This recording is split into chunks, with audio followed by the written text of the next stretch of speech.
Assalamualaikum warahmatullahi wabarakatuh. Selamat berjumpa kembali anak-anak. Semoga kalian dalam keadaan sehat semuanya.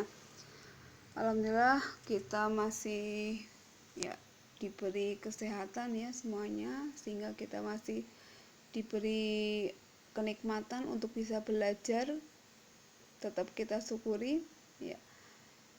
Langsung aja kita memasuki materi bab ketiga, yaitu tentang bab pewarisan sifat.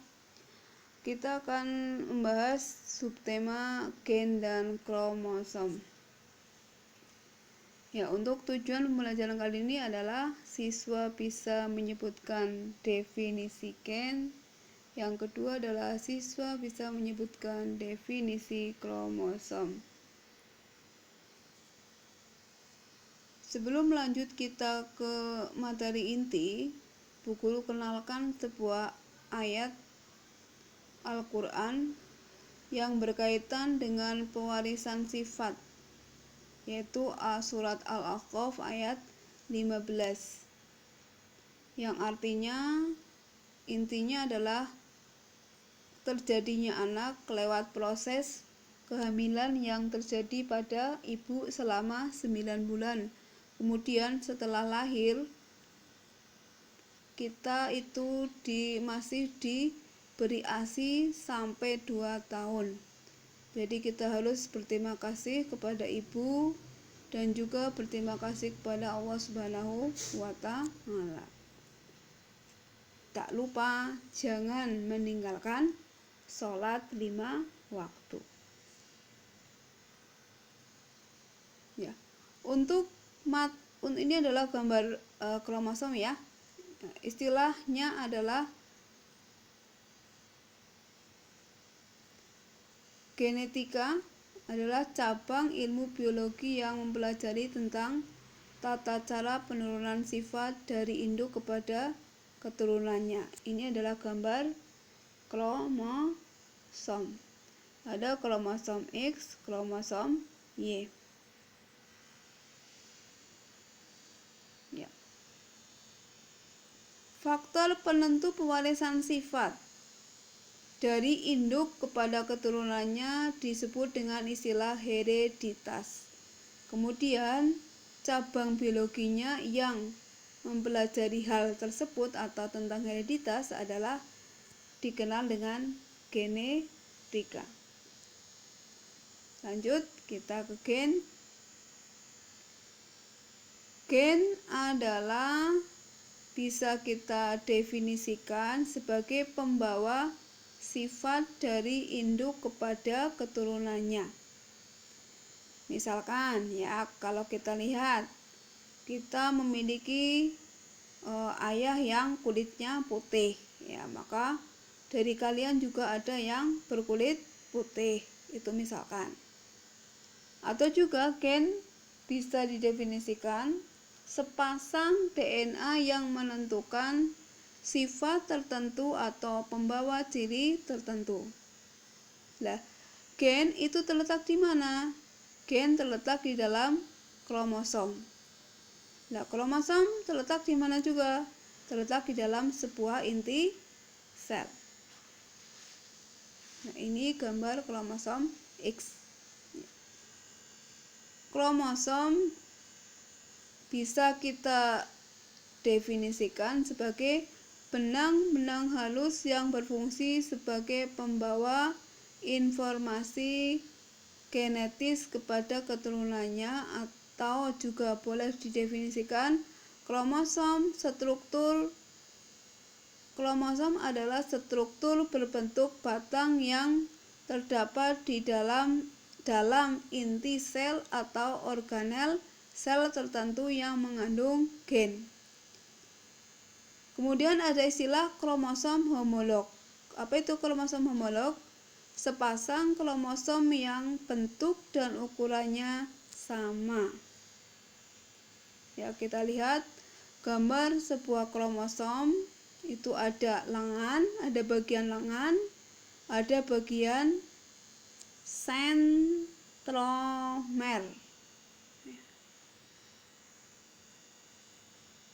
sentromer itu adalah apa? Kepala kromosom ya. Kemudian lengan kromosom atau lokus ya, lokus. Istilahnya adalah lokus merupakan badan kromosom yang di dalamnya terdapat gen. Jadi gen itu ada pada lengan selnya. Jadi intinya kromosom terdiri dari dua bagian, bagian kepala atau sentromer tadi dan bagian lengan atau lokus. Lalu tentang bentuk-bentuk kromosom, kita lihat kromosom ada yang berbentuk, ini ada 4 bentuk ya. Ada 4 bentuk ya. Yang pertama adalah bentuknya metasentrik. Yang kedua submetasentrik. Yang ketiga adalah akrosentrik.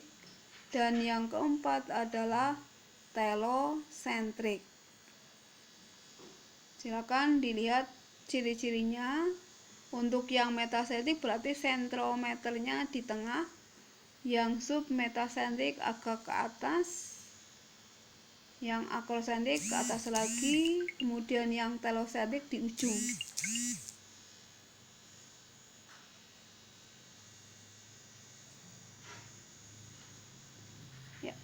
Lanjut tentang tipe kromosom. Tipe kromosom ada 2, yaitu kromosom tubuh dan kromosom kelamin. Kromosom tubuh disebut dengan istilah autosom, yaitu kromosom yang menentukan ciri-ciri tubuh. Itu adalah kromosom tubuh. Ciri-ciri tubuh misalkan apa tadi? Ya, tubuhnya tinggi misalkan ya. Tipe yang kedua adalah kromosom kelamin. Istilahnya adalah gonosom, yaitu kromosom yang menentukan jenis kelamin pada individu jantan atau betina atau pada manusia pria atau wanita. Misal, pada kromosom lalat buah memiliki 4 pasang kromosom terdiri atas 3 pasang autosom dan 1 pasang gonosom. Lanjut tentang macam kromosom pada sel kelamin manusia. Ini khusus pada sel kelamin manusia. Kromosom akan menempati sebuah sel dan sel tersebut memiliki kromosom yang berbeda-beda. Ada 2 macam kromosom yang ada dalam sel kelamin manusia, yaitu kromosom X, tadi yang gambarnya X sudah kita lihat tadi, dan kromosom Y. Pada wanita kromosomnya adalah XX, tapi pada pria adalah XY. XX yang wanita, XY yang pria. Lalu tentang jumlah kromosom, inti sel tubuh dan inti sel kelamin suatu organisme mempunyai jumlah kromosom yang berbeda. Kromosom yang terletak di dalam inti sel tubuh bersifat diploid. Istilahnya 2N ya, diplo, di 2. Berpasangan, sedangkan di dalam inti sel kelamin atau gamet itu bersifat haplo. Haplo berarti hanya N, tidak berpasangan. Jumlah kromosom pada sel tubuh manusia sebanyak 46 kromosom atau 23 pasang. Karena 2 tadi kan 2N ya, berarti 23 pasang. Sedangkan pada sel kelamin yaitu sperma atau ovum ada 23 kromosom. Nah, ini adalah istilah-istilah genetika lainnya yang sering kita jumpai nanti ya. gen, kromosom, parental, filial ya. Kemudian ada keturunan pertama atau F1, keturunan kedua atau F2. Nanti kita akan sering mendapatkan pada materi bab 3 ini. Lalu genotip ya, genotip, fenotip, dominan, resesif, intermediate, semi dominan. Sering kita akan jumpai genotip sifat apa? Sifat yang dibawa oleh gen, tidak tampak dari luar. Kalau fenotip, sifat yang tampak dari luar hasil perpaduan antara sel, genotip, dan lingkungan. Kalau dominan berarti sifat yang lebih kuat, resesif sifat yang lebih sedikit, intermediate sifat yang sama-sama kuat muncul pada keturunan, semi dominan pasangan gen yang berinteraksi memunculkan sifat perpaduan. Lalu istilah lainnya lagi homozigot, heterozigot, galur murni, backcross, dan test cross ya. Homozigot pasangan gen yang sama kuat. Homozigot dominan contohnya adalah AA, KK, MM. Homozigot resesif pakainya kecil ya. AA kecil, KK kecil, dan MM kecil. Lalu heterozigot pasangan gen yang tidak sama kuat. A besar, A kecil, K besar, K kecil, M besar, M kecil. Kemudian galur murni adalah keturunan satu induk organisme dengan genotip homozigot, biasanya dominan. Lalu backcross adalah persilangan antara F1 dengan induknya yang dominan. Kemudian istilah lainnya lagi test cross, persilangan antara F1 dengan induknya yang resesif. Ya, untuk materi gen kromosom saya kira sudah cukup ya.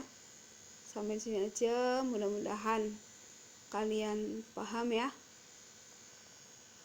Oke, assalamualaikum warahmatullahi wabarakatuh.